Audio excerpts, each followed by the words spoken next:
Bizarre stories of twins. Join us now as we pick 5 of the craziest stories ever involving twins.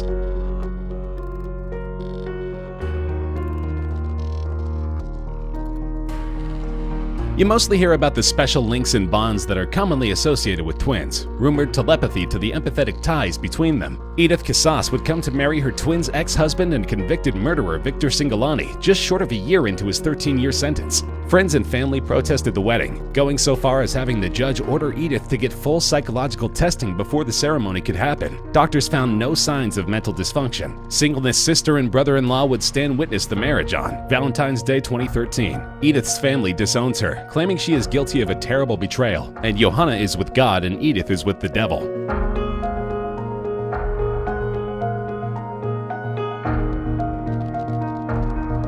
Twin brothers Craig and Mark Sanders did everything together. They even got engaged the same day, married the same day in the same ceremony, then settled down next to one another in similar houses with their wives. Identical twin sisters Diane and Darlene Niedermeyer. In an even more incredible turn of events, Craig and Diane would give birth to twin boys themselves, Colby and Brady. The likelihood of that is simply uncanny. Just to pull a number from nowhere for fancy scientific reasons, I'd say 1,000,000 to 1 odds.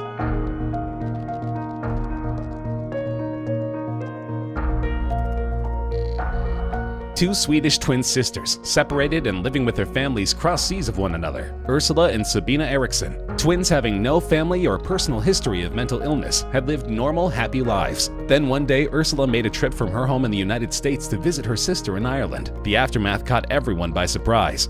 The sisters proceeded to go on a rampage. Starting with a bus headed for London, which they were kicked off of, the sisters then found their way onto a busy highway in London. This is where the story really takes a dip into insanity. They continue to walk among the speeding traffic, resulting in numerous accidents. Shortly after walking in the frame of a camera filming a BBC show similar to Cops, police officers detained the twins, and they appeared to be calm. But then Ursula breaks free and runs directly under the wheels of a truck. Just moments later, Sabina plunged into traffic as well. With no traces of drugs or alcohol, Ursula would get back up in a frenzy and attack the officers. After a night in jail, Sabina had calmed down enough for police officers to release her into the streets again, proving to be a massive mistake. Just hours after she was out, she murdered a man after he had offered her a place to stay.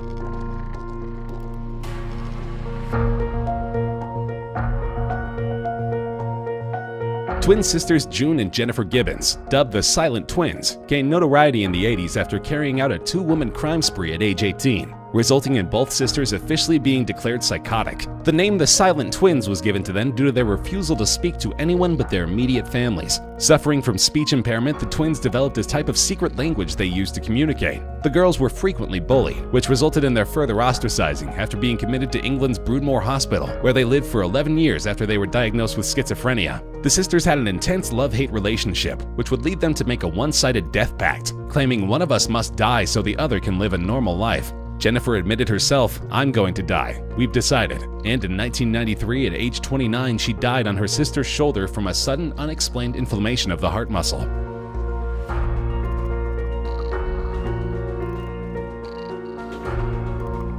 An unknown jewel thief, whose name was either Hassan or Abbas O, but their family name was never revealed as per German law, got away with $6.8 million worth of jewelry. One of the two was the culprit, according to the DNA scan of evidence left behind. Both men were released after the courts could not determine which of the brothers the DNA originated. It proved to be so similar that no conclusion could be exclusively linked to the evidence produced. Officials went on record stating, "From the evidence we have, we can deduce that at least one of the brothers took part in the crime," the court writes in the statement. But it has not been possible to determine which one. This really may be the perfect crime.